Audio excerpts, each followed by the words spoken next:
আসসালামু আলাইকুম। আমাদের কিছু কিছু রোগ হয় যেগুলো আমরা চিকিৎসা করলে সুস্থভাবে জীবনযাপন করতে পারি, কিন্তু আসলে এইসব রোগ কিছু কিছু রোগ জীবনে অনেক সময় ভয়াবহ আকার ধারণ করে। সেই সব রোগ থেকে অনেক সময় অনেক মানুষ বিকলাঙ্গ বা প্রতিবন্ধী হয়ে যায়।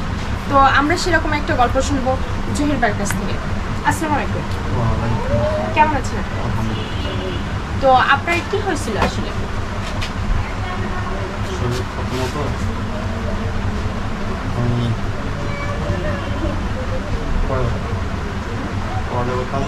পড়ালেখা করতে? হ্যাঁ, আমার বয়স 12। তখন থেকে আমার রিমোটিক ফ্লেভার রিমোটিক ফ্লেভার, এটার মানে কি? বাচ্চার। আচ্ছা, বাচ্চা ঢাকা বাচ্চা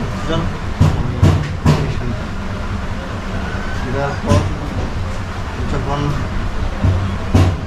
4 বছর ইঞ্জেকশন কোর্স কমপ্লিট করা হলো, তখন আমার একটা টুলিং ইঞ্জেকশন। 4 বছর এই বাচ্চার জন্য আপনি চিকিৎসা মানে নিছেন? এরপরে মানে 4 বছর সুস্থ হন নাই? ইঞ্জেকশন নিতাম, মানে বাচ্চার কারণে ইঞ্জেকশন নিলেন?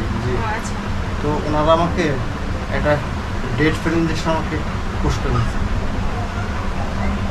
Date fail? জি। এখন আমার আব্বা আম্মা ওনারও সেটা বুঝে হয়নি। তখন আমি ভার্চুয়ালি আধা ঘন্টা অজ্ঞান ছিলাম। মানে ওই ইঞ্জেকশন করার পরে?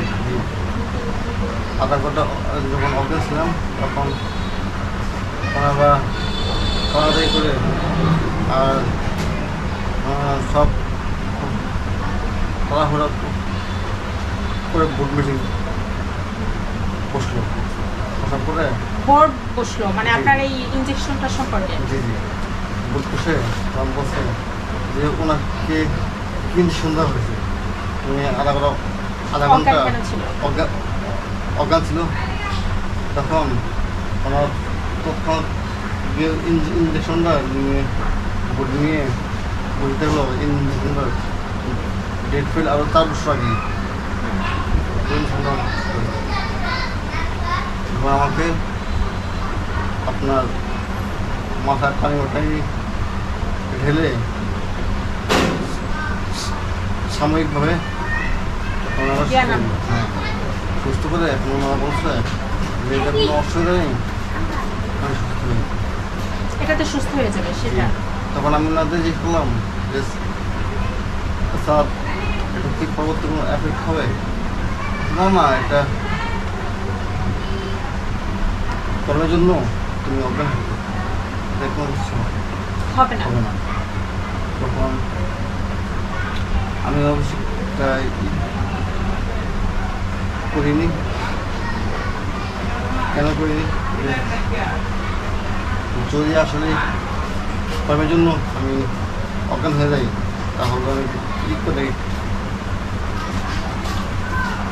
ঝামেলা করে কোনো অসুবিধা কোনো ফায়দা হবে না। ঝামেলা করলে কোনো ফায়দা হবে না।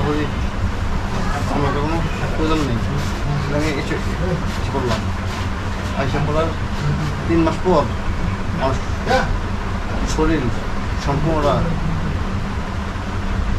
ব্যথা হয়ে গেল আস্তে আস্তে। তখন ওই হসপিটালের বড় ডাক্তার ডক্টর জামান স্যার, এখন আমি ওনার কাছে গিয়ে দেখতে পেলাম যে স্যার আমার তো এখন শরীর সম্পূর্ণ ব্যথা হয়ে গেল, কী করা যায়? তখন তিনি আমাকে এই টেস্ট সেই টেস্ট ব্লাড টেস্ট সব টেস্ট করালেন? হ্যাঁ, সব টেস্ট করলো। করিও সে বলতে সময় যে আসলে আমার রোগটা কী। এখন যখন আমি হাঁটতে বসছিলাম, আমার হাঁটা হাঁটা চলা অফ হয়ে গেল, তখন উনি কয় যে রোগটা আসলে ধরা যাচ্ছে না। কি রোগ এটা ধরা যাচ্ছে না? আপনাকে এই যে আপনারা medicine মানে দিলাম, তখনই হাঁটা চলা মানে সমস্যা হচ্ছে। জি তারপর তখন বলছে আপনাকে এই যে মেডিসিন দিলাম, আপনি মেডিসিনগুলো খান, আস্তে আস্তে সব ঠিক হয়ে ঠিক হয়ে যাবে। যাবে। তখন আপনি কিসে পড়েন? তখন আমি ক্লাস 8 ক্লাস 8-এ পড়েন, মানে একেবারে কম বয়স। জি জি। তারপর তারপর খেতে খেতে আপনার আমার রোগটা অনেক ই হয়ে গেল, বেশি হয়ে গেল। ঘন হয়ে গেল। জি হুম। ঘন হয়ে যাওয়ার পর আমি কোনো হাঁটতে পারিনি। এখন আবার গিয়েছি সেটা করে যে স্যার এখন তো আরও বিষয় এখন কি, কি করা যায়? হ্যাঁ এখন সে বলছে যে দেখো জরুর, তোমার রোগটা আসলে অচেনা একটা রোগ। অচেনা রোগ। হ্যাঁ জি রোগ, তো রোগের তো চিকিৎসা তো করছি না। করতে পারতেছে না। তখন আমি বললাম চিকিৎসা করতে পারতেছে না। স্যার আপনি যখন চিকিৎসা করতে পারছেন, ধরতে পারছেন না, তাহলে আমার অন্য জায়গায় কী করেন তারপর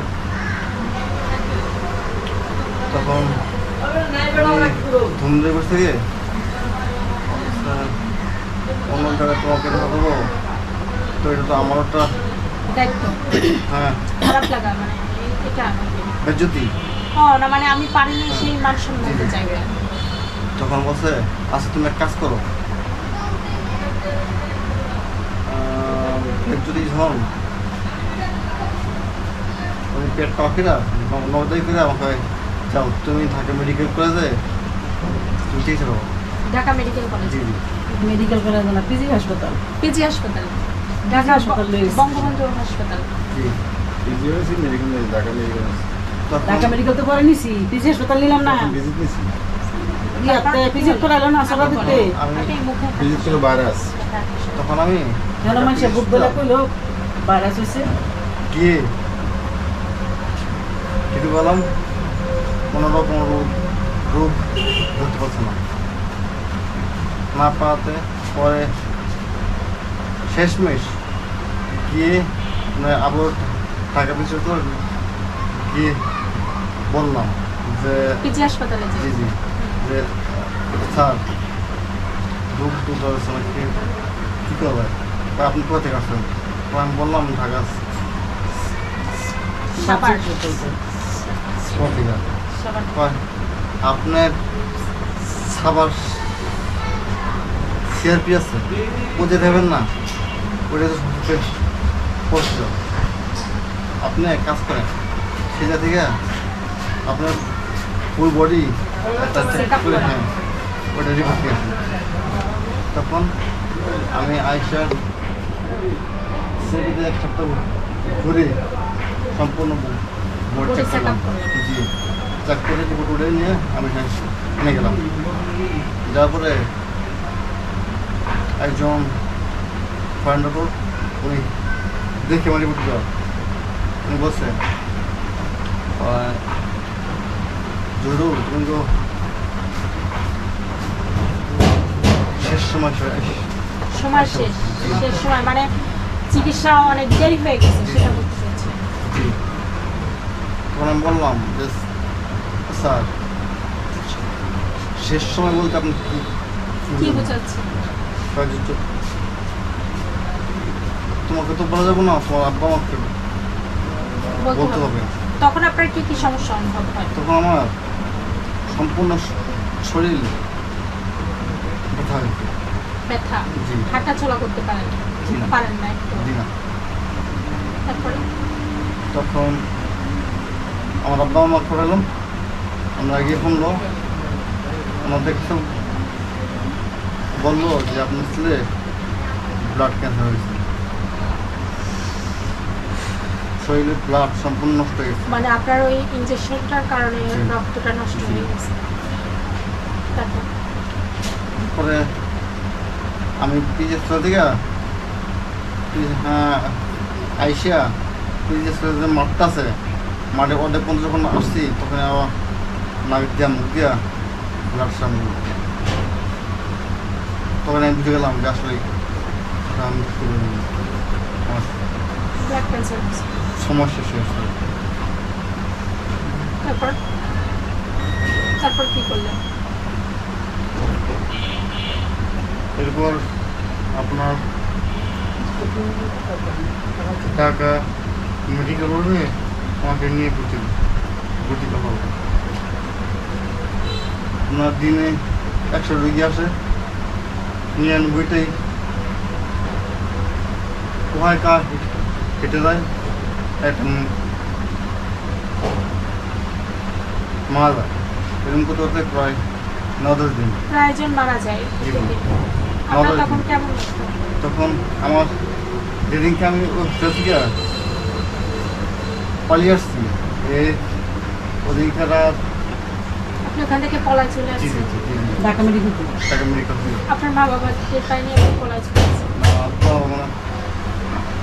আপনার সাথে নিয়ে পলায় আসছেন? একদম হাঁটতে হাঁটতে পারে না, হয়তো বা আপনার আব্বা ভাবছে বেঁচে থাকুক অন্তত পঙ্গু হলে। তখন ওই রাত্রে আমার বেটিটা আর আরেকজন রোগী আসলো, ওনার বেডটা আমার পাশের বেড, ওনাকে 4-5টা ডক্টর এসে ঢুকে যেতে মেরে ফেললো। উনি 5 মিনিট আগে আমার সাথে সুস্থ হবে। কথা বললেন? জি কি করে মেরে ফেললেন?